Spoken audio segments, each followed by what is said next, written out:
All right. Hello, everyone. My name is Nisa Floyd. I'm the program coordinator at Atlanta Contemporary, and today you are attending the Moving Through the Pandemic conversation.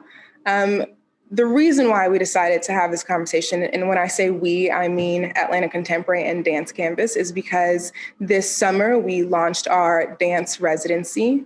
And that was in response to dancers and people who use their bodies to perform, not having a space to create due to the pandemic. And so Angela was kind enough to offer up her expertise as the executive artistic director of Dance Canvas, and it was a phenomenal experience. But the conversation should not end there, and that is where we are at today. So I will pass the baton to Angela Harris and let her introduce the panel discussion. If you have any questions while the panelists are conversing, feel free to drop that in the chat, and we will get to that at the very end of the panel when we have our Q&A. And if there is something that you need to ask someone directly, just ping me, and I will make sure that it is communicated towards the end at the Q&A around 7:30-ish. So without further ado, Angela Harris, thank you for moderating this conversation. Thank you, Nisa, and welcome everyone. Thank you guys so much for joining us today and joining in this conversation, because I think it is always enlightening and good for our spirits to spend time with each other and find out what each other has been doing and learning, and we can learn from each other that way too. And so when Nisa and Atlanta Contemporary approached me about hosting this conversation, I thought about the artists that I have been lucky enough to know and to watch and to serve on panels with and to see the work that they've been doing, both locally in Atlanta and nationally and internationally. And I also feel like it's important for our Atlanta dance community and our Atlanta arts community to also touch base outside of Atlanta and to find out how everyone is navigating through this challenging time, and inform each other about work and the arts and creativity. So this conversation is going to be a chance for us to share our experiences and talk about how it's been working within the pandemic. How has our work changed, grown, not grown, been stifled? How have we been navigating through some of these challenges? And also, all of the artists that we have on today work with emerging artists as well.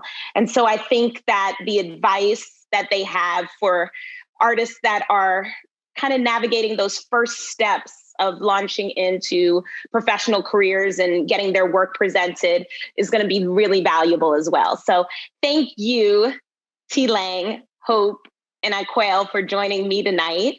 I have the pleasure of introducing you guys. So I'm going to read a little excerpt from your bios. And we also get a chance to see some of the work that they have been creating. So T. Lang, she is dedicated to exposing the arts and emerging communities to the creative impact and genius of dance. T. Lang earned her bachelor's and master's of fine arts in performance and choreography from the University of Illinois, Urbana-Champaign, and New York University's Tisch School of the Arts, respectively. T. Lang danced across the country, and then in 2008, she relocated from New York to Atlanta. Recently, Creative Loafing named T. Lang Atlanta's Best Choreographer in 2016, Best Collaboration in 2015 for her work with visual artist Nick Cave, which was an incredible show at Ponce City Market. Lang's work has been commissioned by the High Museum of Art, the Goat Farm Art Center, Flux Projects, and others. Lang stays engaged with the next generation of movement artists through her summer educational intensive sweatshop, and as an associate professor and founding department chair of dance excuse me, the Department Chair of Dance, Performance, and Choreography at Spelman College. Welcome, T-Lang. And then I'm going to actually ask you to share your screen so that we can see some of the work that you've been doing. And if you want to say a little bit about what we're about to see, that'd be fabulous as well. Okay. Good evening, everyone. It's a pleasure to be here. And I am really looking forward to our conversation with Hope, Aquel, and Angela. I'm from Atlanta. I'm a transplant coming from New York by way of suburbs of Chicago. I create art. I make art. I make dance makers. That's what I do. That's my purpose. I'm going to show you a 2-minute clip of my latest work, Out from the Deep, a meditation for them turners.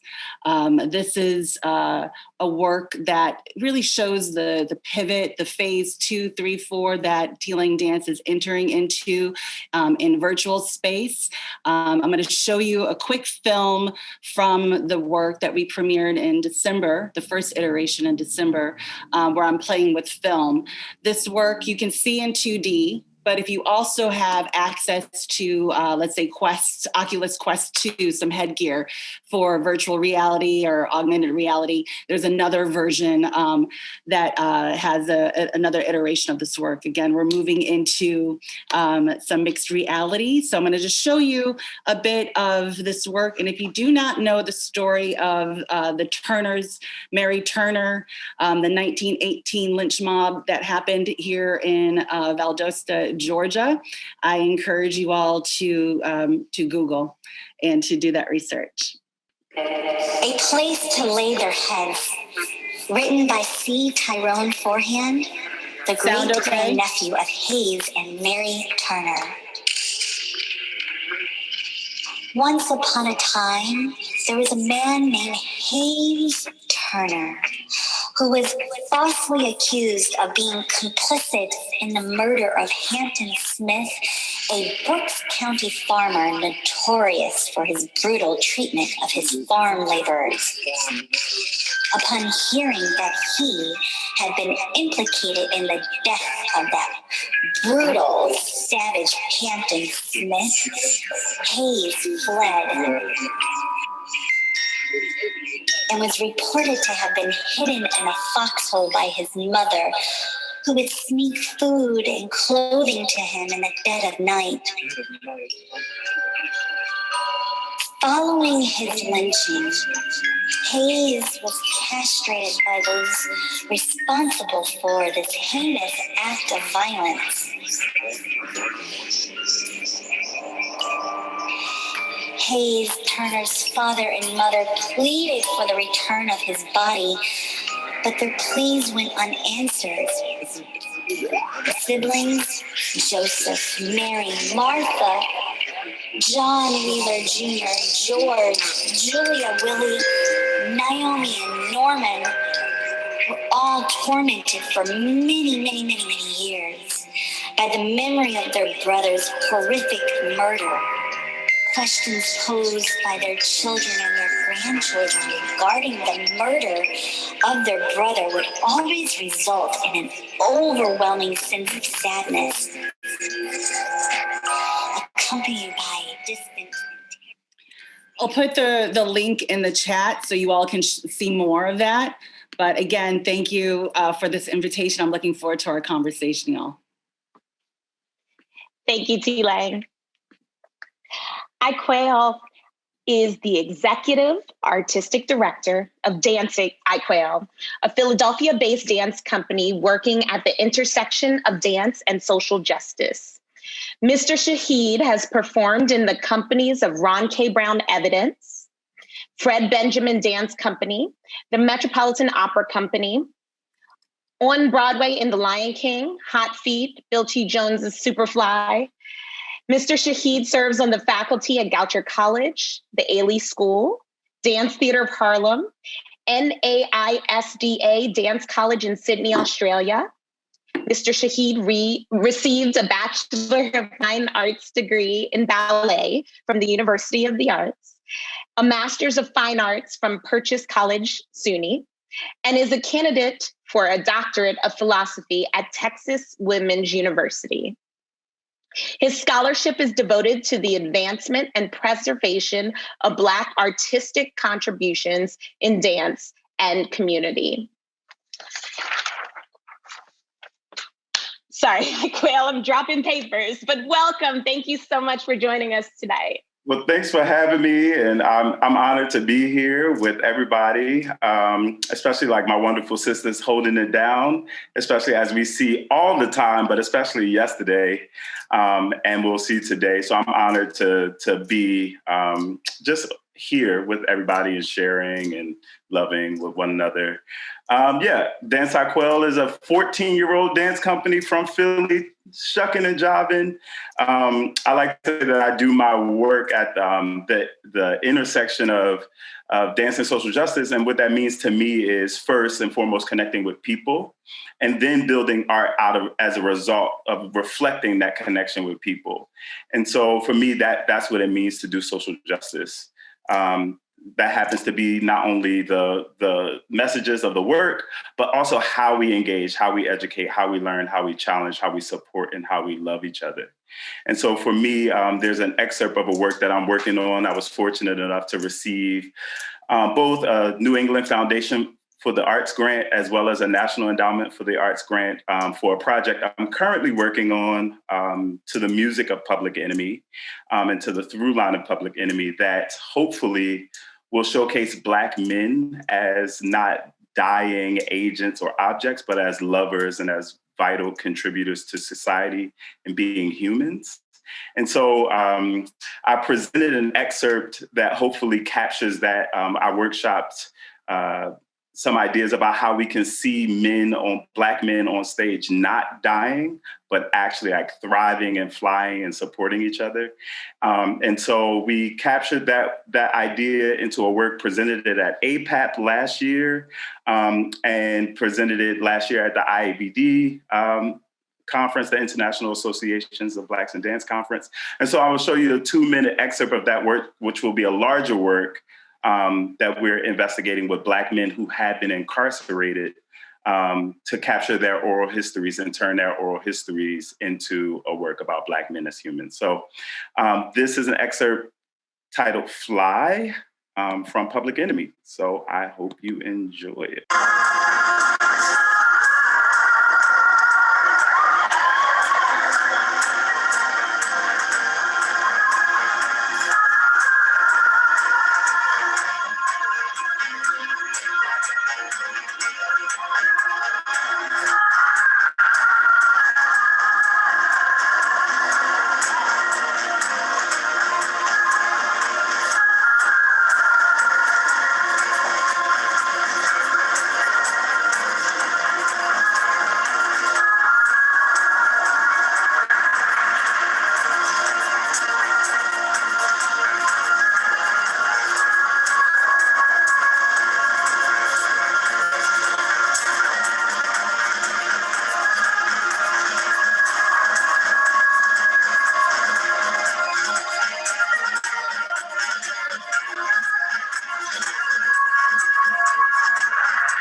Thank you for allowing me to share that. I just need to do two more things. One, I won't drop it in the chat because I encourage you to reach out to my team, Dance Aquel, hopefully try to book us, bring us. We would love to engage. Again, it's less about the work and more about what the work does for helping us connect to people. So that's the first thing I wanted to say. The second thing, I just need to credit my wonderful collaborators, because that work doesn't exist without Claude Alexander III, Otis Donovan Herring, Samuel Gaines Jr., Xavier Santafield, and Jamil Hendricks, along with myself. Those were the men that you saw performing in that excerpt. Thank you, and I'm looking forward to the conversation. Wonderful. Thank you, Aquel. Hope Boykin, educator, creator, mover, and motivator, was born and raised in Durham, North Carolina.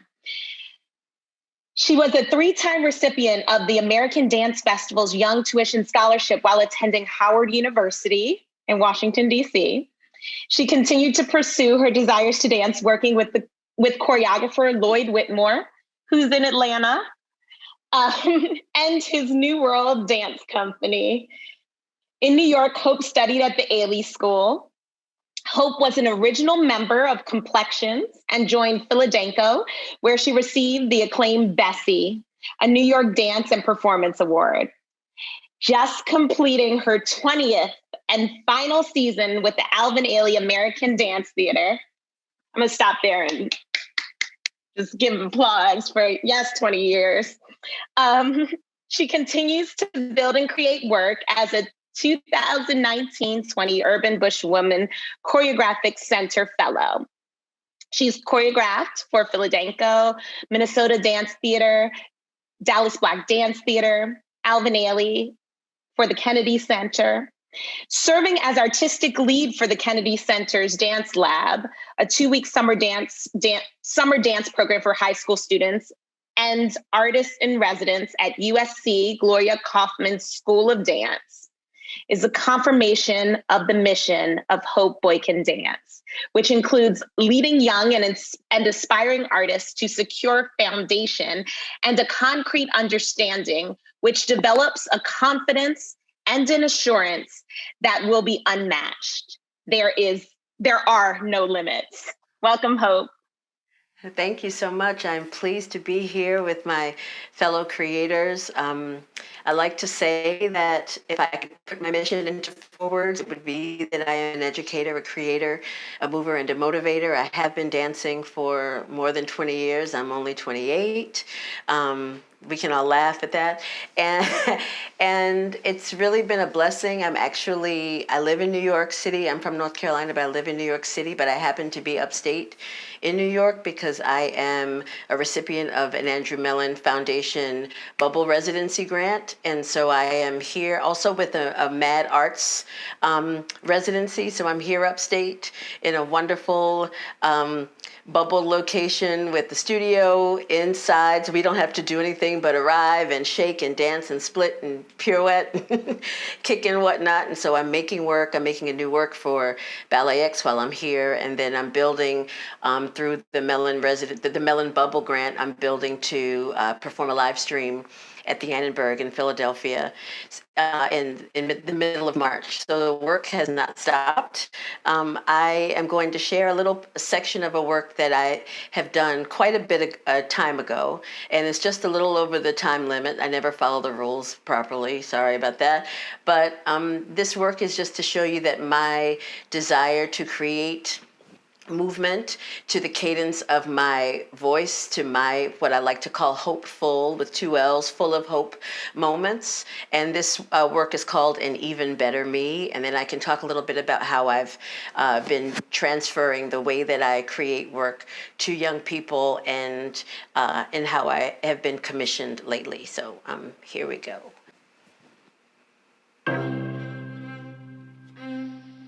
Every situation is different, and walking into things is like having to take a seat and not really being sure what you'll be fed. I mean, what's around you, who's around you, what can you see when there's really darkness, only darkness, but there's some light, some glow, some thought that maybe you can create the things that are around you. You can be who you want to be.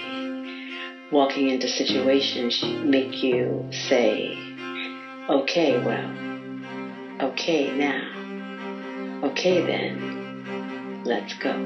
Let's go to the new place, the place that the heart is calling, the place that the mind says it's not sure, but you know there's a feeling, there's a thought, there's a way, there's a reaction, there's a compassion for you, for yourself and your own heart to stop and see that there's more love, more hope, more, yes, choose me, but okay, maybe not you, but I will love on all of the things that have become, all of the things that I can be, all of the things, whether you're with me or not, I will find my own path, my own fight, my own call, my own everything is for me. Everything is who I want to be. I will come up. I will drive out my madness and walk in this light down my path. It may be dark. It may be a little bit bumpy, but I've got it. I can see. I can go. I can walk. I can move. I can get to the end of whatever ending is. I can be all and more and even better me.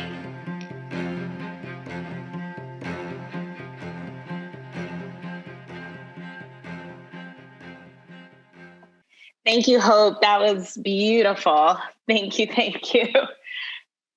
Oh, I'm so excited. I'm so excited to jump into this conversation because, I mean, T with 3D and Hope, the video, and I quail your commission for this new stuff. It's been 10 months in a pandemic. I know I have had such a crazy journey artistically and trying to learn new things and trying to figure out how to navigate through this time. How's it been for y'all?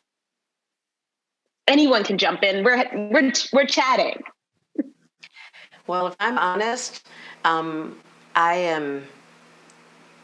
had a hard time trying to share with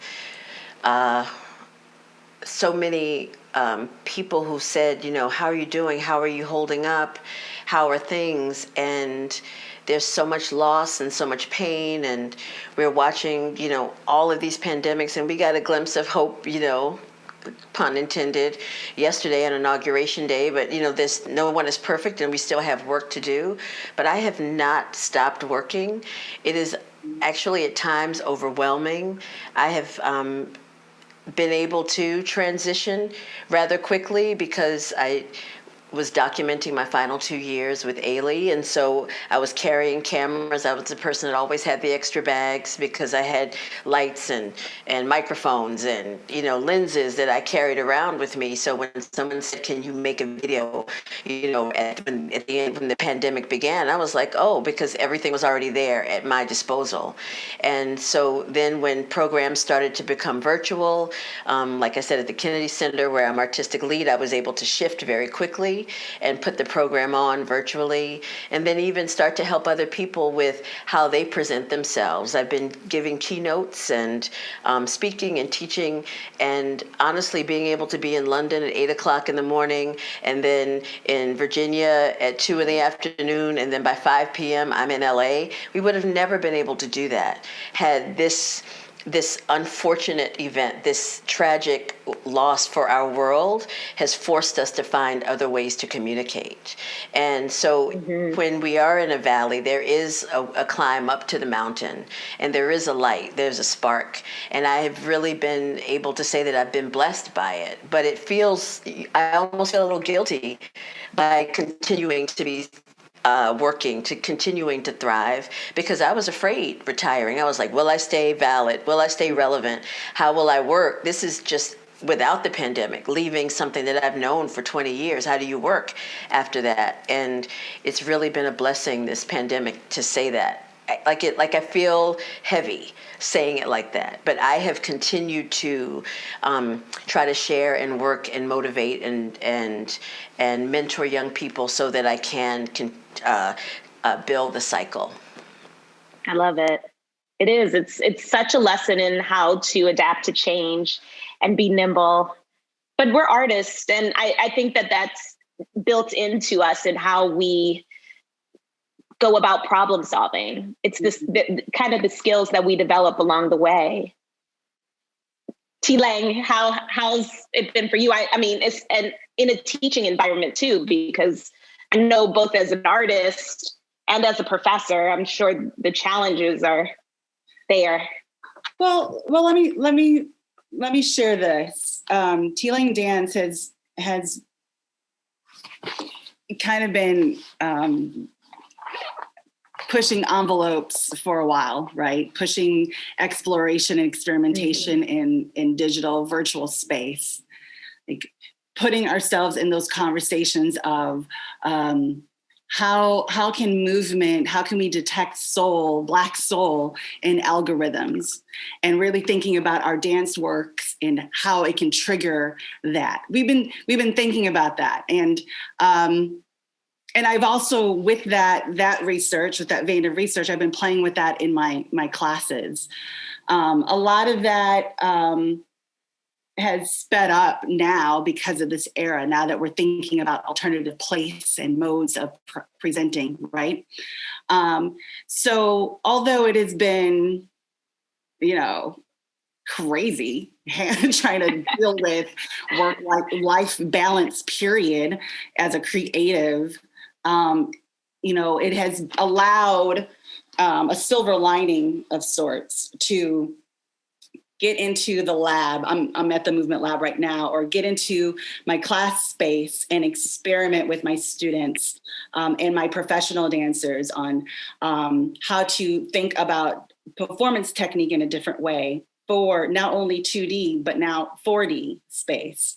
And what can we leave behind pedagogically to prepare these new movers and makers for 21st century and all of the unknowns that are going to come. It has been overwhelmingly frustrating and exciting, by the hour. But it's been magical to see how artists and these young artists are understanding the shift and understanding that there are possibilities of growth and in your business as an artist.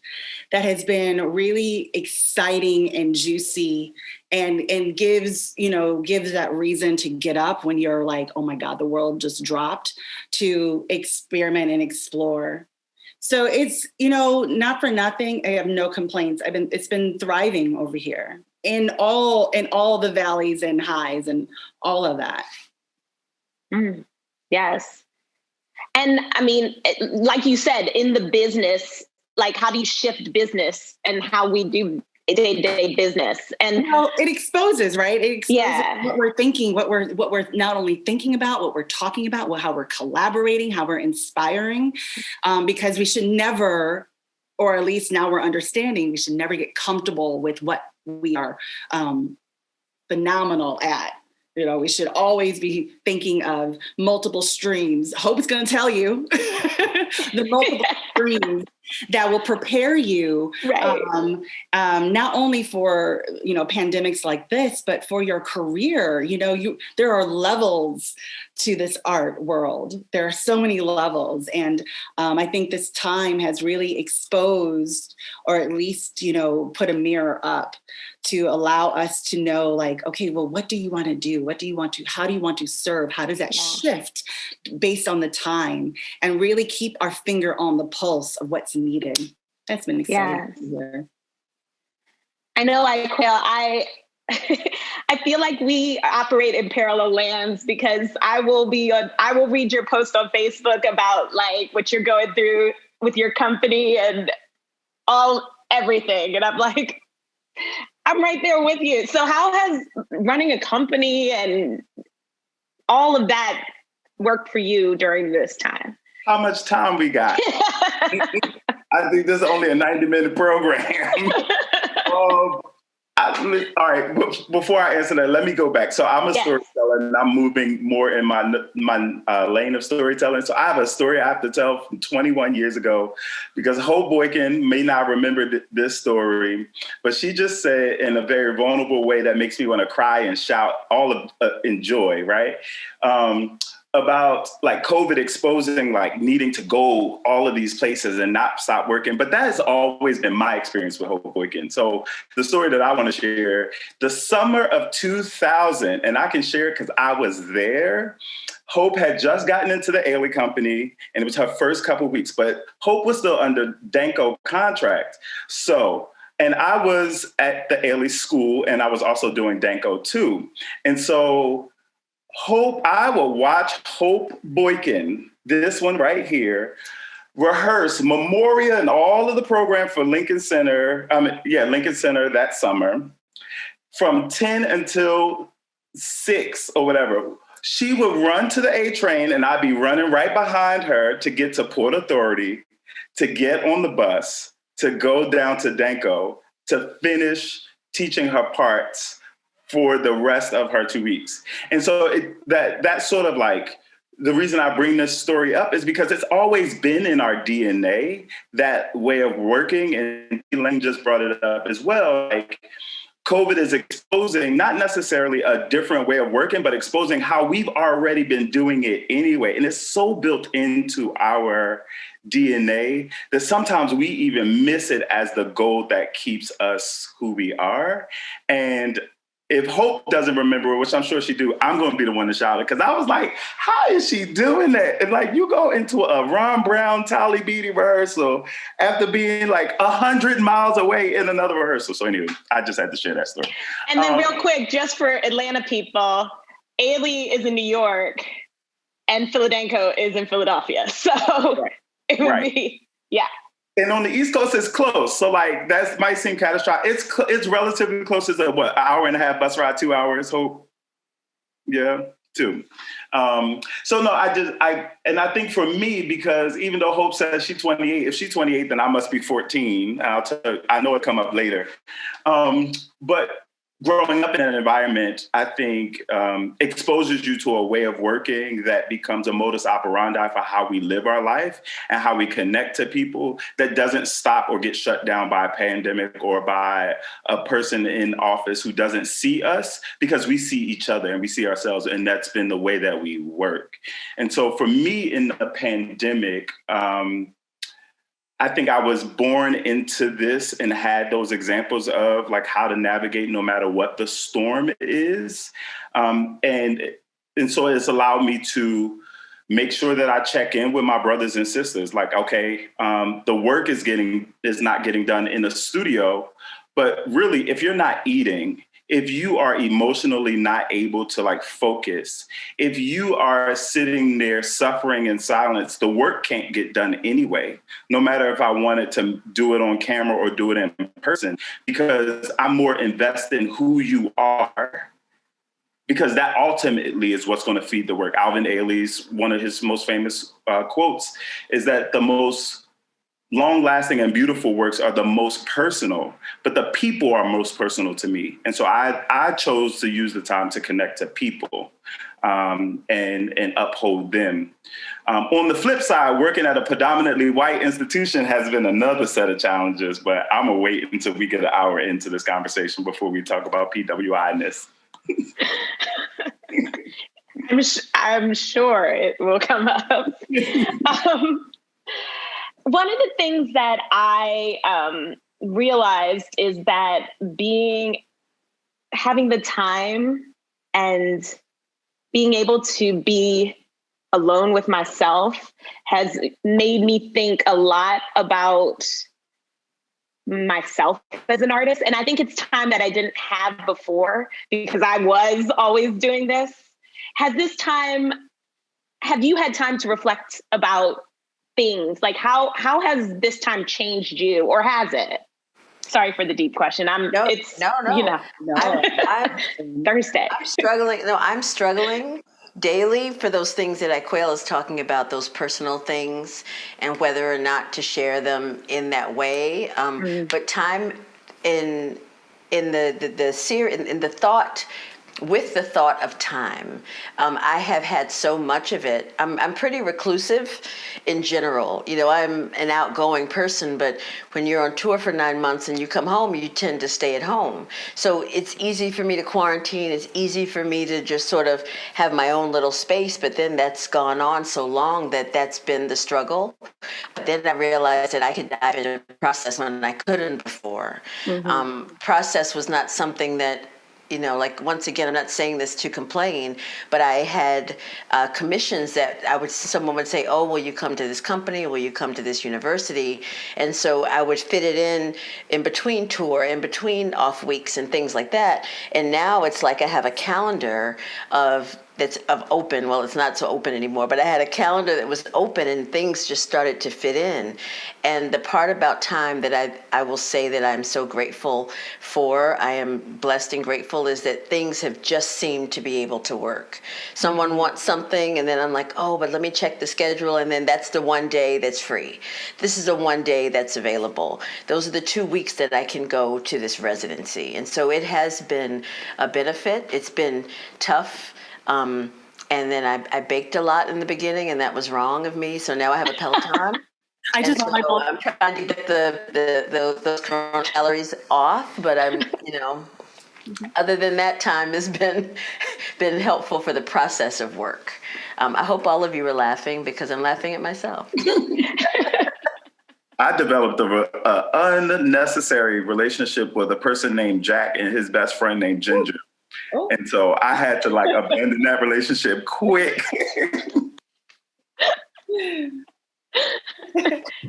The things we'll take out of the quarantine as well. I've been thinking a lot about,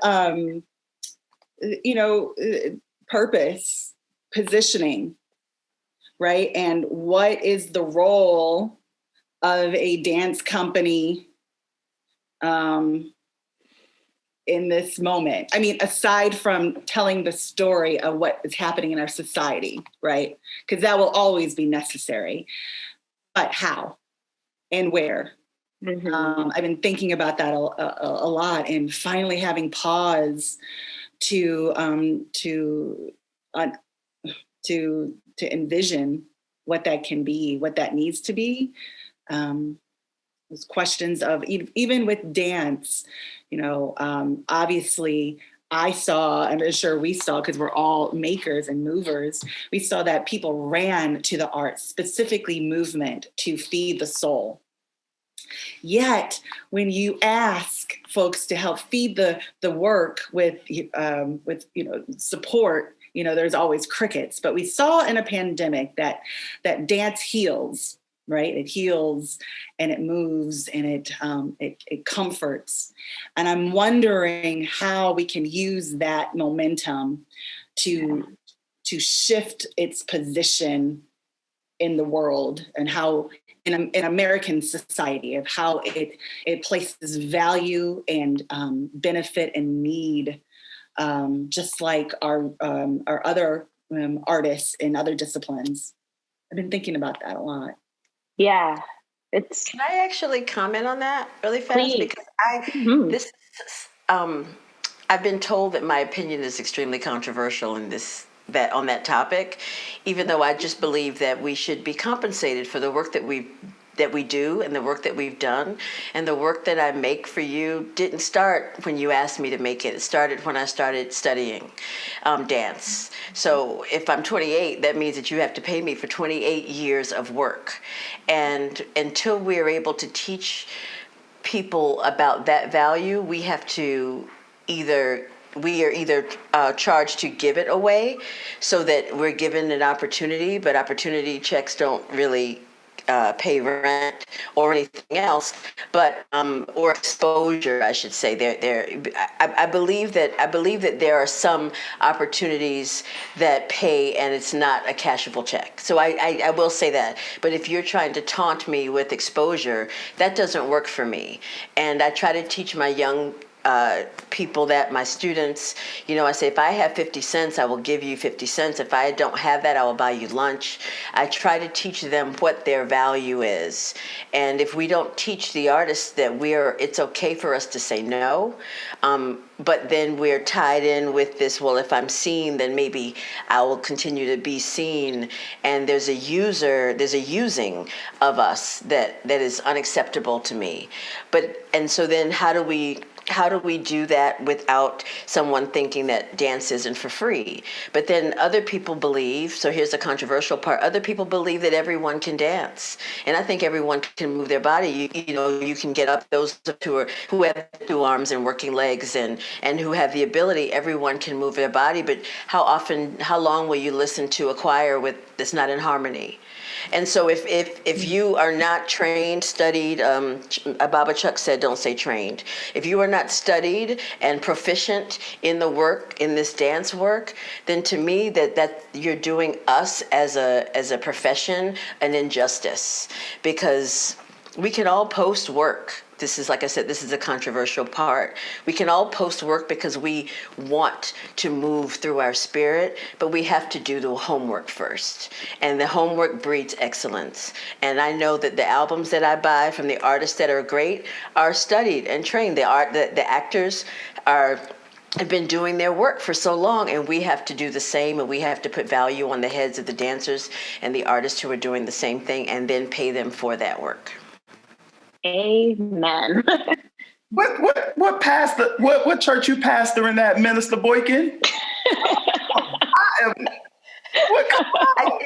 It really frustrates me, but like I said, I teach my dancers, the dancers that I brought here. I'm thrilled that I can pay them more than I've ever paid a dancer. Do you know what I mean? So how can I continue to remind them of their value and that they can't dance for free? One of the dancers is with me now. I said, I need you to learn how to say no. And I asked him years ago if he could be a part of something. And he was like, I really can't. I'm like, yes. You were empowered to say no. That's okay. No is okay. Yes, no, and maybe are all valid answers to questions. And the money has to be a part of our work. It does, because without this kneecap that I'm struggling, this being ice right now, this is my only instrument. And when it fails, then what? So can I add into this? Because everybody else said, please do. Hope said she was going to be controversial, and she was. I'm normally the one known to be controversial. Let me just get this out before anybody else gets it out. Hope Boykin was my first dance teacher, so I just need to let that record be known. I had Hope Boykin for Horton and for Dunham some years ago. Right, she was 10. I must have been 2, right? And so you'll probably feel a lot of energy, because the spirit that I come up in, especially the Joan Myers Brown School of Thought and Dance, is you pay homage to the people who've allowed you to walk a path, even if they put 1 brick or half a brick in that path. And Hope definitely put more than a brick in that path for me in many iterations. So y'all probably will feel that vibe. And so I just want you to know where it's coming from. Controversial. We also need to have this conversation about what your worth is, parallel to a conversation about entitlement. Just because you go to a 4-year degree granting institution does not make you worth getting paid. And so, yes, full stop. And so, yes, we have to know what our worth is. And that worth is a couple things. One, it is the first and foremost, the other thing with knowing your worth is everybody's expected to be talented. Talent is not a prerequisite of getting the job. Talent is just what you're expected to have in order to enter a conversation about taking a gig or being offered a gig. Everybody is supposed to be talented. What your worth is what people say your work ethic is. And that's what people are paying us for. And so I can go to a degree granting institution. I was always a person that could spin like a top. I might not have had leg, but I could balance and turn. But it really doesn't matter if we amass those skills because we're expected to. But what we're also expected to is to be collegial in the space, to add ideas into the space, to support the space, to be able to jump in at a moment's notice in the space. And then when we're able to do that, and I recognize that that's part of the homework that Hope is bringing up, when we're able to do that, then artistic directors, casting directors, and the like will have no problem having a conversation about finances. It may not be something they can do, and we have that conversation. This isn't a gig I can take right now because I have 4 degrees and 8 student loans. But just thinking that we went to a school, no matter what the school is, does not make us worthy of paying. And sometimes there are gigs that you have to take to get that homework done and that experience done and get the reputation out there. So the two go hand in hand. Yeah, there are institutions now, dance departments or programs that are slowly implementing business for dance. I specifically at Spelman College, when we created our dance department, we created it based on a womanist theory for choreographic makers. That was the aim. And there was a course specifically that I created, Navigating the Business of Dance, so we can teach our dancers and dance makers that, yes, you love your art. Yes, you will, you'll do anything for your art, but your art is a business. Yes. And there are plenty of blueprints that we can teach you to think about and to be inspired to craft your own blueprint, to understand your value and to require your value. Mm-hmm. So, when we're on these moments of pause, that I know my Spelman students will be able to come out into the world and, be able to offer their services and only accept what is rightfully theirs, and be able to speak and articulate and quantify the credibility of that until they don't have to, until they can walk in the room and they can just feel the presence of the value. But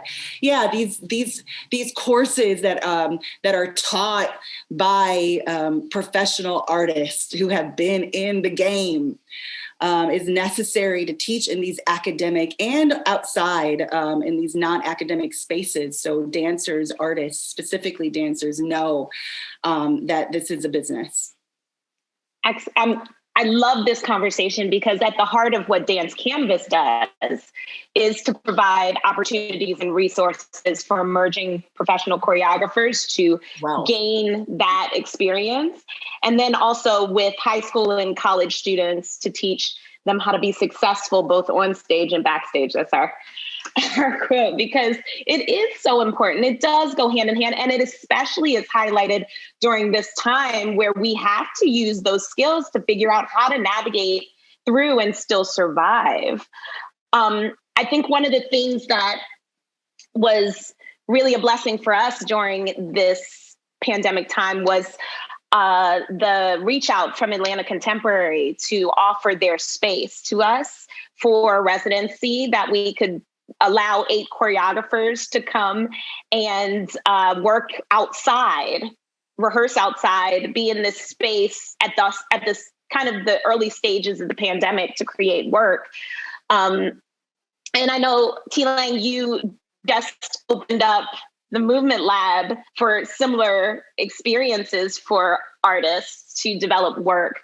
As you have gone through your careers, what has collaboration been? Like, thinking about kind of that conversation we just had about business and learning how to navigate through this dance world as a business, how has collaboration played a part in that for you?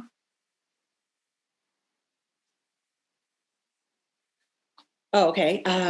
Well,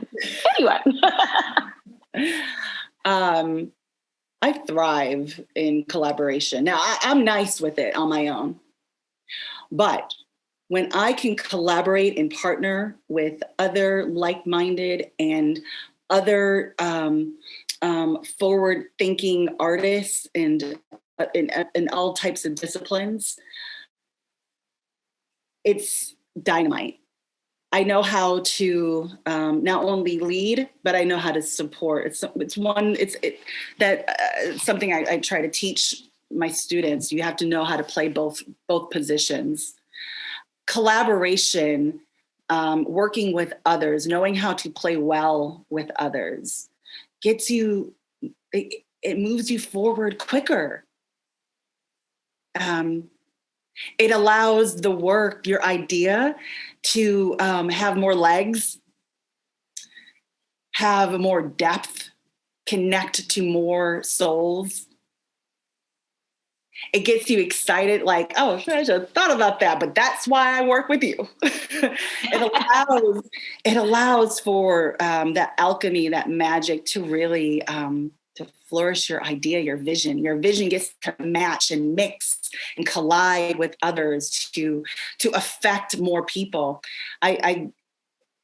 Collaboration is it's the bedstone, the cornerstone of my work.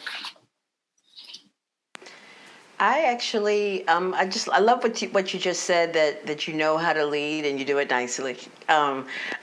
Because I definitely am a one woman situation most of the time.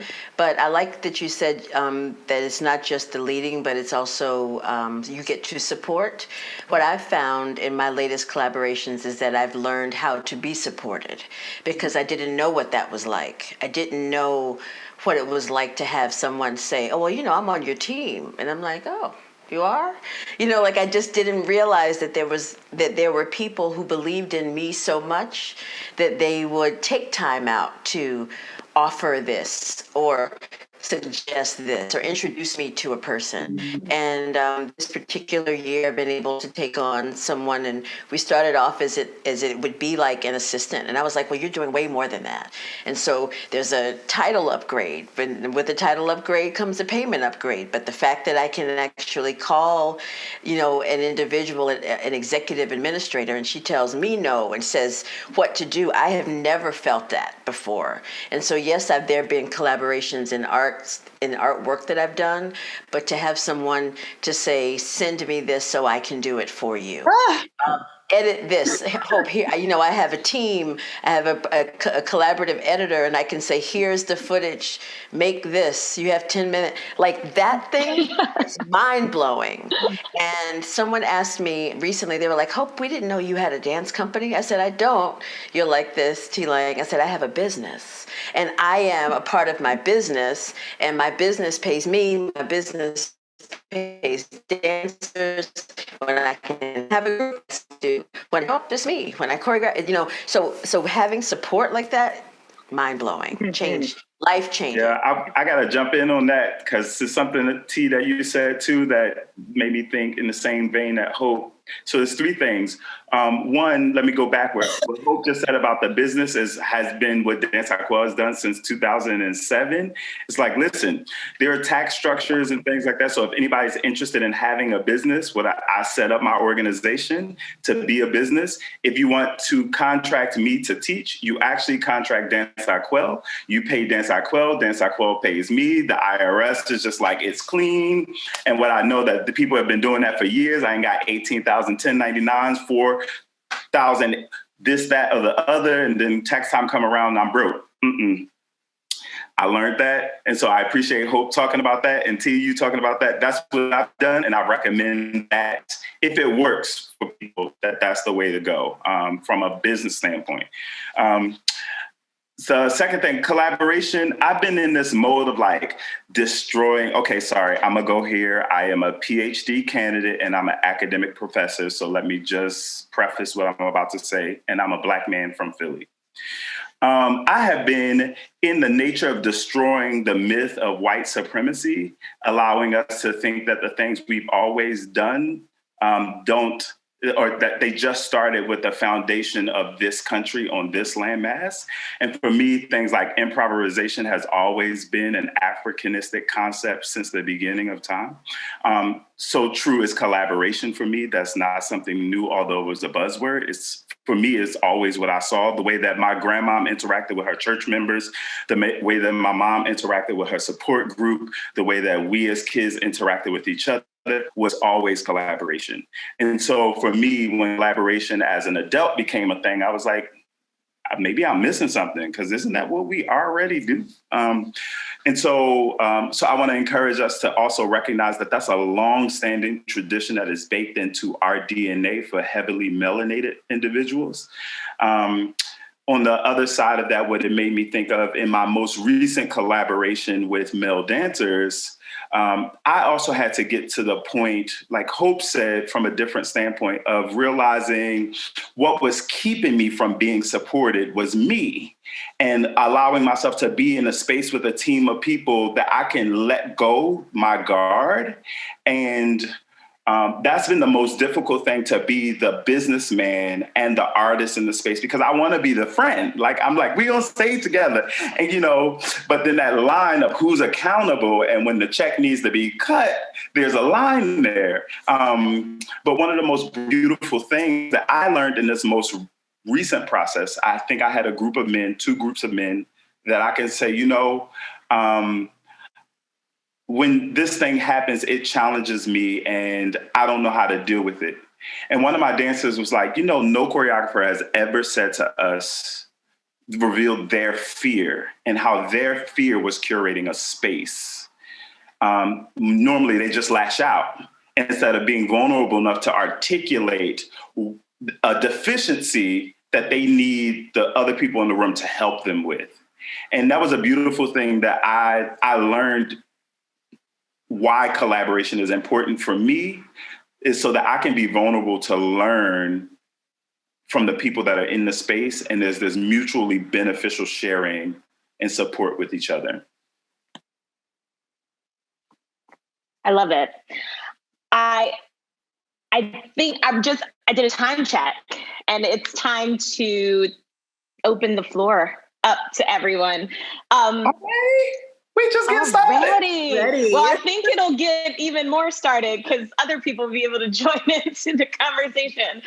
So if anyone has a question for Hope, Iquail, or T. Lang, you can put it into the chat box and we can dive into your questions. I know I have a question that is ready to be posed by Nisa.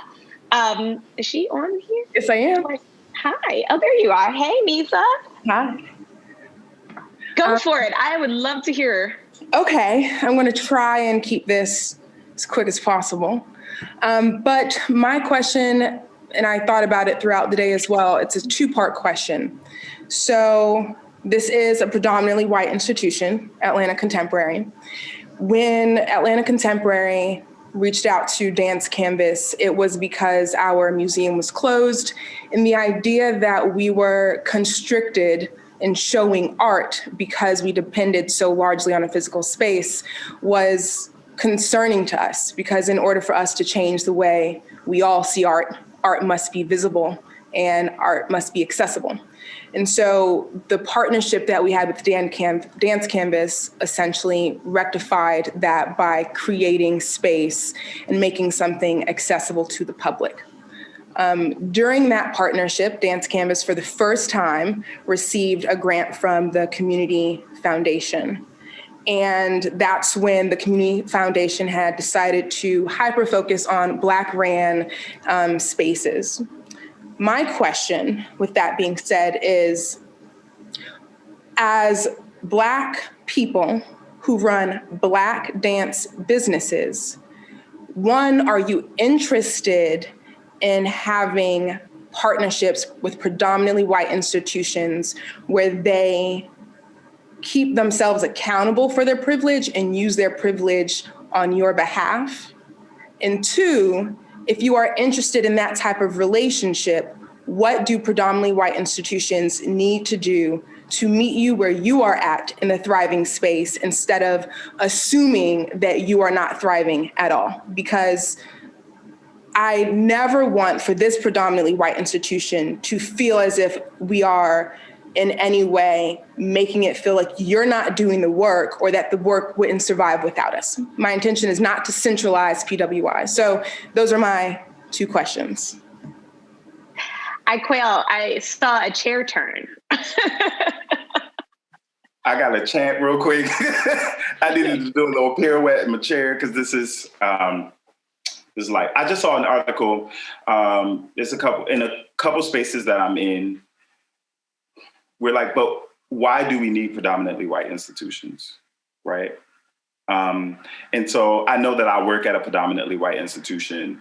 I think the center of my question for why Dance I Quell collaborates with Goucher College is because I know that while I work in a continuum of other people that are creating beautiful spaces that are Black led, especially Black woman led, and started from the bottom. Now we're here. Sorry. Okay.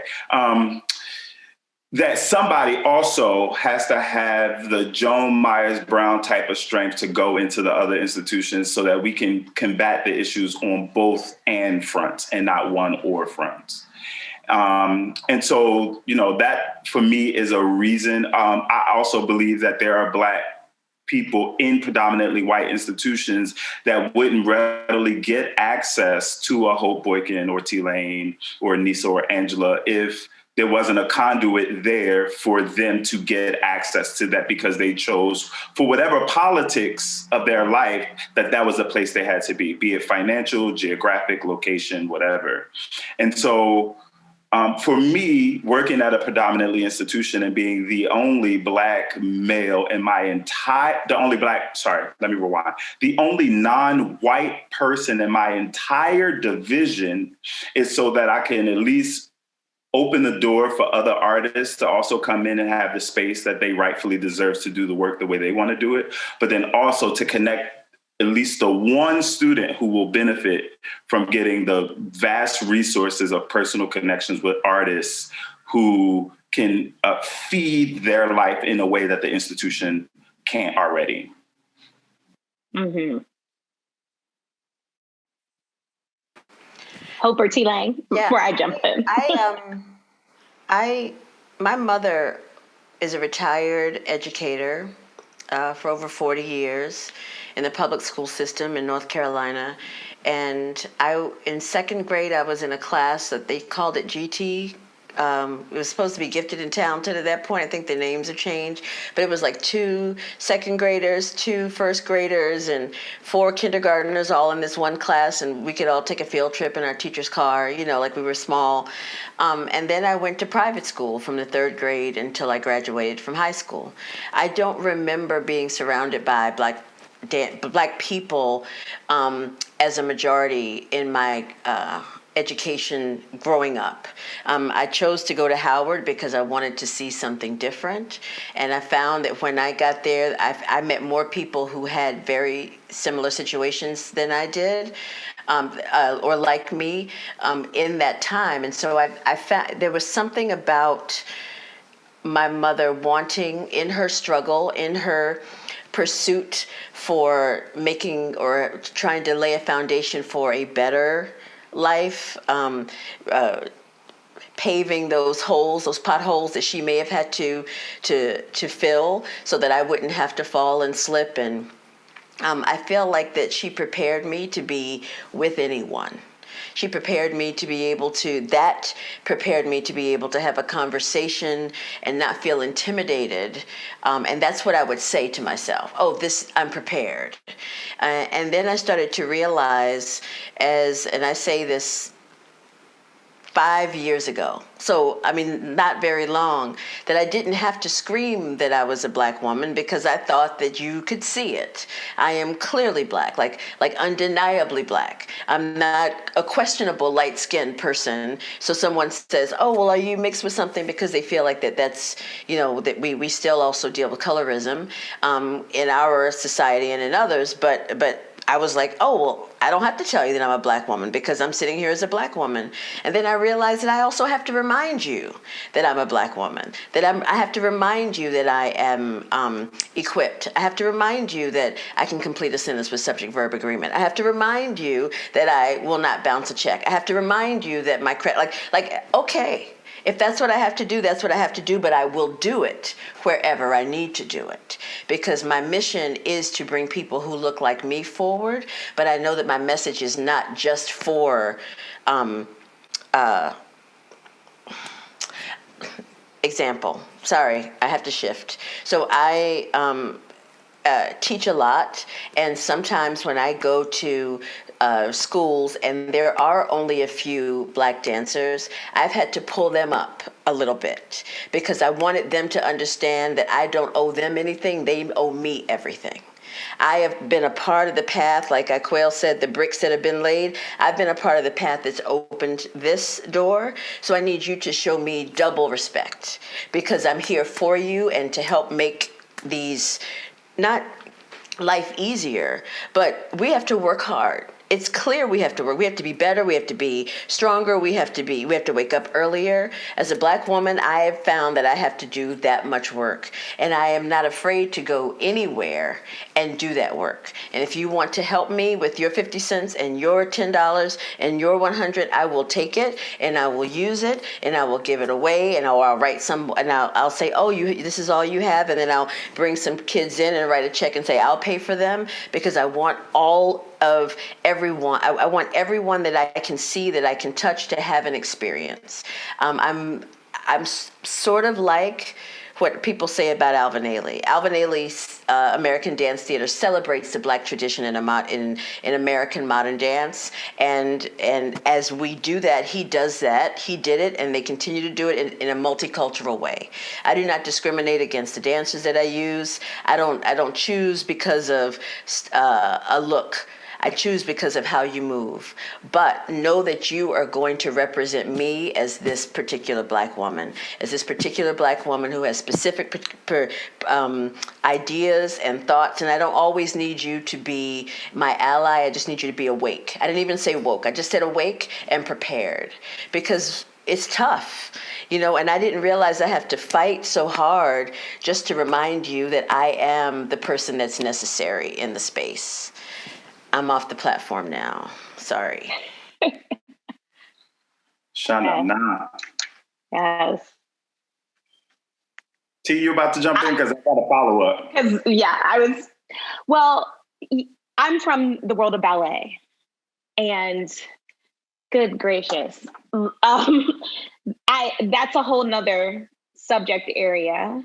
But for me, my experience with working with Dance Canvas is that I have been drawn, and I really am even more and more tuned into authenticity and people that authentically want me to do well and who believe in what I do, and that it's not about them when they want to work together.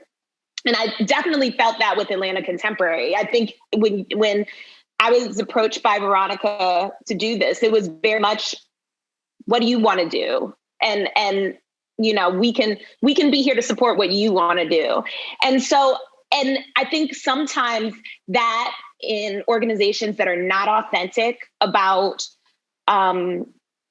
collaboration and not authentic about genuinely supporting Black work and Black artists will be 100% seen through and will be performative in the utmost. And there's no number of talks they can do or diversity conversations they can have that's going to make their organization or their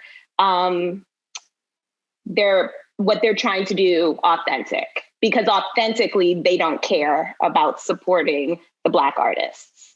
And so I think when I'm working with organizations, predominantly white organizations, I think that is at the heart of everything that I have to suss out before I make that connection with them, is is this genuine? Is this real? Is this about support? Is this about friendship? Is this about hearing my story? Is this about the artist that I'm working with? Or is this about your organization and you putting Black people on your grant applications to get the diversity money? Because that's what I see a whole lot of times. But it's all a game. It's all a game. Yeah. And you just have to know if you're playing chess or checkers and be able to move the pieces right? Like it all starts like everything ain't for everybody, right? Like Hope just explained her mission of her work in the way that she works. But if that mission doesn't situate itself at Joe Playhouse over here, then there's no need to have a conversation, right? And I don't go. Right. And so I think it really starts there, and then we save ourselves that heartache. But we know everybody's playing the game, just like Denise Saunders Thompson of IABD say as she quotes this this song, where the money reside, where the money reside. Just get your money, stack your chips, and like give it away if you want. But like, don't be a fool and think that it's not a game. It is all a game. T-Bang. Yes, and yes. I'll just add that for me and my dance company, and even as my philosophy, I'm not centering white gaze at the forefront of my works or my ask. And I think, perhaps you mentioned that I've worked with institutions like the High Museum for many years. In other white institutions, to hold them accountable is me accepting the offer to return. Are we still in alignment of our mission? Is your agenda transparent? And again, does it align with where and what I'm doing? I also understand the world and am thankful of the teachings that I've had to understand how to be fully yourself and present in multiple spaces. I can speak multiple languages. And my work can too. It does not, I do not feel intimidated in going into predominantly spaces that oppress folk of color. I never feel intimidated because I understand the psyche of people. My work is about the humanity, the love, the understanding, the compassion. And for me to do that work, I have to know shadow and light. I have to know wrong and right. I have to know when you're an asshole and when you are a gem. And I have to put myself in a position of, how can I be of service to that? Don't use me, but how can I be of service to that to empower and enhance whatever you want to do through the vehicle of T-Line Dance? But again, I don't come from that philosophy of centering whiteness as the be-all, end-all, and I certainly do not center that in any of T-Line Dance works, and in the classroom where these new emerging dancers and makers have to go into these spaces. It is imperative that we all know how to speak multiple languages. And when I say that, I mean, all the dialects, all of the, how to dial it in, how to dial it down, how to read in between the lines, how to speak with articulation that get to the point. And then, turn the recording off and let me have a real clear conversation and understanding of where we are. That confidence, that ability, it comes with time and experience, comes with a lot of dirty experience. But with that dirt, there's light, and being able to navigate those spaces and hold folks accountable, and knowing, your value can allow for certain institutions that are finally having their finger on the pulse or wanting to do these performative experiences of allyship to put them on notice that, okay, that game, page 49 of the playbook is tired and it's no longer acceptable. And we're going to shift that. And we're going to hold you accountable. Like, this is great. 2021 is going to be the year that we really should make those institutions that put all the BLM, all the statements of support, all of those afterthought theories. And I've had conversations with those institutions as well, that, that's all fine and dandy, but what's the 5, 10-year, 20-year plan? What is your succession? Having those conversations of numbers, data, as opposed to the eloquent speech and the hashtags. No. We're not doing that.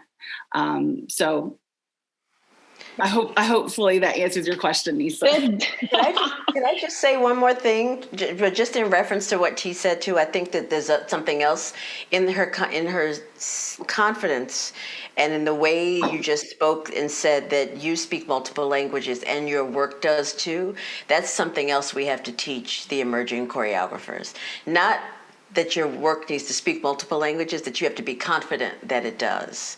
And being proud of your work is a statement of a true artist doing the work that's a professional versus the amateur. And so I just wanted to point that out because that stood out to me and that was great. Sorry. No, and I'd love the tie-in because we do have a question actually from one of T. Lang's students, former students, and one of our choreographers that worked with us in the Atlanta Contemporary Residency, Tulani Vereen. She says, "Hi all, thanks for sharing with us today. I'm a budding choreographer and on a journey to hopefully walk in the paths that you all have made. Can you identify key decisions you made when you were first starting out as a choreographer and how you still see the fruits of those decisions in your careers today?" I got an answer too. I do need to back up and then I'll jump into that. Sorry, because T-Lay, you set it off. Oh, yes. This 2020, 2021 Black Lives Matter and everybody putting these statements out isn't new. If you look through the history of organizations led by Black people, 1970 is a critical year. Ask yourself, why is 1970 a critical year? And if you really want to interrogate it, it was 2 years after the assassination of both Martin Luther King and Malcolm X, where white America needed to figure out how to appease the Black community, funneled a lot of money, and created a brand new federal funding institution that made it its first priority for 3 or 4 years to fund Black organizations. And then if you really read the history of those organizations since the time of their founding, they're still fighting the same fights. So longitudinal investment is key. Don't take gigs as just like, here's a residency today. No, it's 20, get them signed for the long haul. Transaction, no, and don't fall for the pacified moment of now. Just because we have a Democratic leader in office, this is even more the time to put your foot on the gas for race and social justice, period. It's easy when Trump was in office, but it is more critical when it seems like things are going our way for us not to pull back. That's what I wanted to say. Critical decision I made as a choreographer young is to find wonderful people who were interested in working with me, set up an organization so that the IRS wouldn't come after me by taking money in my own pocket and trying to pay people. You don't want that headache. Look at, what's his name? Wesley Snipes. You don't want them type of problems. That was the critical decision I made, is to protect myself and my family from going broke by not having a structure that the IRS would not personally come after me. In addition to what IQUEL stated about the LLC and making sure you have a CPA, you have an attorney, or maybe you're in Atlanta right now, Talani, but there's Georgia Lawyers for the Arts, or New York Lawyers for the Arts, or whatever state for the arts that do pro bono work, to have them on your team. What I found, in addition to what IQUEL was saying, a good practice that I started in my early career that I continue, aside for applying to present my work any and everywhere, aside for auditioning to all the companies that meshed well and aligned well to my purpose, was when I was working with dancers that were helping me launch my vision. I created letter of agreement, so everything was transparent, so my dancers understood what I'm providing, what I'm giving, and what I need to receive from them. That is that payment schedules or barter schedules are written and clear. So I build a trust, a bond with that artist that, no matter what, they return. I provide a trusting, safe experience for them before they even come into the studio, where then I always know that it's written my expectations. It's like a good syllabus, right? And that no one could ever say that that I didn't do X, Y, and Z. If it was not in that LOA, this is, word is bond for say. But that was a practice that I encourage you to be in the habit of doing. Yes. Yes. So I have 2 points. One is agreeing with both IQUEL and T-Lang administratively, because I ran into Jawale Willa-Jozolar one day, and she said, everything that you want to pay someone else to do to help you, you should know how to do yourself. Mm-hmm. So if that comes down from rolling out the Marley floor, to steaming a costume, to sewing a costume, to doing all the steps, because you should be able to do all the steps you ask everyone else to do, though in your youth. That's important administratively. Creatively, I always had a mentor guide me through a project, and I always had someone who was that I knew was going to make me uncomfortable, because I wanted to be better, and that has carried me through. So when you find someone who can ask you why, and they constantly ask you why, and you're why? Well, why did you do that? Well, why are they all coming from that side? Why did you wear that costume? Then you will not need them as much anymore, because you will ask yourself why. And then that's part of the process, because I believe that movement is abstract, and movement stays abstract until we give it context, color, lights, music, all of those things, right? And so, this is reach, this is love, this is hate. It's still an arm reach. It's random. But until you give it context and that person asking you the why, then it's hard to move forward. But what I would like to add one other thing. What I've realized in these last few years is that my identity is wrapped up in so many choreographers. My identity is wrapped up in Jawale, in Judith Jamison, in Tally Beatty, in Jean Hill Sagan, like in all of these people. And so then I was like, oh, I am a culmination of these voices, and it's okay if my work is filled with those ideas. I don't have to try to create something that sort of looks like an arabesque and give it a different name. It's an arabesque, and I'm okay with that. But my arabesque is bald and dark skinned and has a really big smile, because that's the way the tone of my voice is. That's the cadence of my movement. So once I was able to realize that I'm fine having all these wonderful influences and I don't have to do something new, that's when my newness came through. So hold on to who you are. Don't be afraid of what you learned, and then move forward and have a mentor and know how to do everything you want to pay someone else how to do, including the step. Yeah, I don't want to follow that up, but it's just, come on, Hope, come on. This is magic. Wait, so I just put it in the chat just because it's important. I think the other thing, while you're building the work, you have to build the relationships. I think the mistake that I made early on in my career was the idea that if I build it, they will come. And while that is true, I also have to build the building, right? The relationships, going to conferences, talking to them before, and not because I'm talking to them because I want something from them, but because I'm genuinely interested in building a relationship with them. And so that's the one piece that I didn't know when I started. I thought it was magic. Like, I do a piece and somebody like brings me to the Kennedy Center. That ain't how it happens at all. And so be really investigating who your work is for and who's interested in that type of work, right? And build those relationships.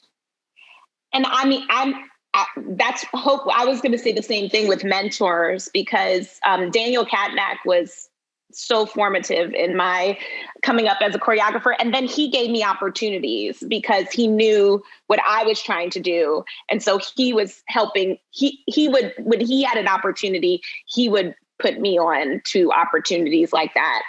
And then the other thing I would say is invest in yourself and invest in your continued learning, because it's something that never ends. And like, I mean, to this day, I'm still trying to find people that I can, hey, can I want to, whatever you're doing, I need to sit and watch you and I need to learn from you. And I'm eager to be like a fly on the wall in somebody's rehearsal. Just to continue to learn and keep knowledge coming in and then investing in it. And if I'm going to go and pay to do this, well, then I need to also pay into my career, into myself and into my company and figure out how to grow like that too. In addition to what everyone has said, Talani and other young artists, every time you have a program, you look at the back and you see who are the sponsors, who are the donors. You hold on to that. That's going to be key. Why? Because you also want to know, even from the company that you're in or the companies that you admire, who's on their board. How can I start building relationships with it? No one tells us this game. It's about the board development and the sponsorship. Start figuring out who these people are and saying, hey, come to my rehearsal. I would like to invite you to a private showing. Text me, I'll give you more insight. But even now, as you are this first year out of college, you have friends who are also artists, but who are in investment and banking or engineering or an attorney or doing wonderful work at a salary that is different from artists.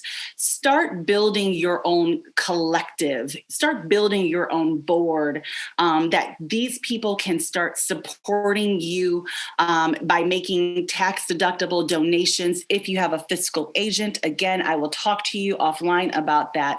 But start building your crew, start building your crew to start helping support you in a financial capacity or in a board capacity where they can find a return of investment by either a tax donation or just, I don't know, y'all say clout. Just being a part of the artistic process. Start thinking about that. And if I don't want to take up too much time, that is a conversation that I am happy to guide you, Talani, and other emerging artists, if you so choose. There's your mentor right there. I need to. That's my mentee. She knows. I actually, since Tulani's here and here's a platform, I actually want to give her some publicity because after her time at the Atlanta Contemporary, we were approached by one of the audience members who is a professor at Georgia Tech. And he came to us with an opportunity to do a Science Art Wonder partnership, pairing science and art together and creating an artistic something. Tulani is an engineer. Yes. And a fabulous choreographer. So we have brought Tulani on to work with Professor Fidel to create a work. She is doing a piece that is being inspired by Plato's Cave. And it will premiere in February, March. So stay tuned for Tulani's next work.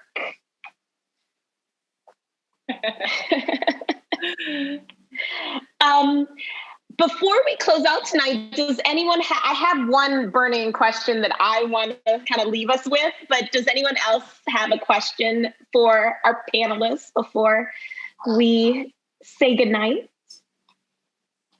Going once, twice? Okay, here's my question. Oh, I love that one. Thank you, Imani. How can we support you? Is Aquel Shahid. Or you can alternatively consider making a tax-deductible contribution to Dance Aquel. DanceAquel.org is our website. But that is such a wonderful question. Thank you for that. You is appreciated, as John Myers Brown say. You is appreciated. Thank you. And Nisa is going to send out the contact information, the websites for all of the panelists. Correct, Nisa? Am I correct on that? So she will follow up since you registered with the way that you can stay connected with all of the panelists and support. And thank you, Imani. That is amazing question. I would also say tell other people and introduce the work of these companies and these artists to other people too, because word of mouth is a great way to get people excited about the work that Aquel and T. Lang and Hope are doing, and Dance Canvas. So sharing what you heard tonight and the work that they're doing too would be incredible. Let me check chat real quick just to make sure I didn't miss any other questions. And wonderful. My question, oh goodness, my screen just went crazy. Okay, my question is, what is top of mind for you right now? And what are you excited about? Like, what excites you? I'll give you a second. And it doesn't have to be dance related, because I know that this time has given us time to think about a lot of things. So I'm just curious. Well, I am really excited to to have the opportunity to create in this bubble residency formula. There's so many things that are involved. Once again, I was sharing that I didn't realize how many people wanted to support me. So there are medical advisors that have to be brought on board. Each dancer has to have quarantine 2 weeks before we come together for a month. Some of the dancers live with their families, so then that means that there has to be resource for quarantine housing for them. Checklists, temperature checks, daily screenings. And then we get to go in the studio and make something, and someone says, oh, I'd like to stream this work. Or here's an opportunity, and good luck. It can be great. It doesn't have to be great, but we just want to give you room and space to make work. Is such a blessing, and I am excited to get my creative things going. No one is really ever, I have not had this opportunity before, and it feels, I'm trying to keep it level because it is emotional. Like, I get so emotional when someone gives you room to make something, and they give you room to quote unquote fail without having to have to produce something, like to make a product. Just create and see what happens. And usually that's when the best things happen. Mm-hmm. Mm-hmm. Yes. Hope, when is your work going to premiere with LAX? My work is designed to be in one of their first live performances, so we're waiting for that. It will probably be streamed as well, because I think that that's what we're all going to do.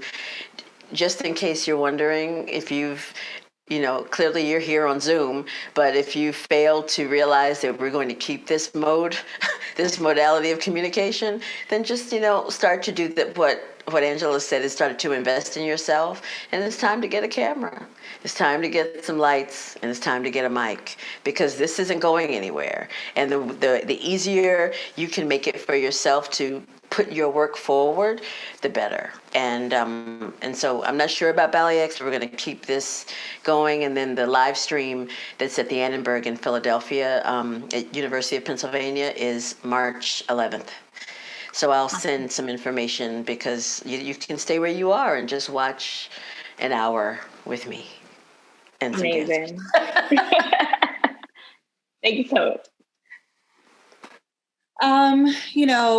Tealing Dance, we've been operating the Movement Lab here in Atlanta we're going into our third year. Yes, we've pivoted. Yes, we're shifting. I've been thinking a lot about our lab retreats and how this space can provide affordable artist residencies to our young, our emerging, and evolving Black and Brown dance makers.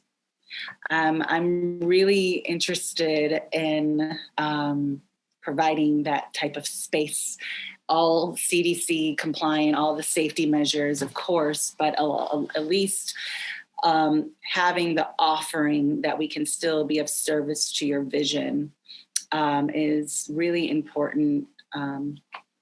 I'm thinking about, I'm really excited about these young voices of different nationalities coming together who are artists, writing and critiquing works and putting their voices out there, and not beholden to any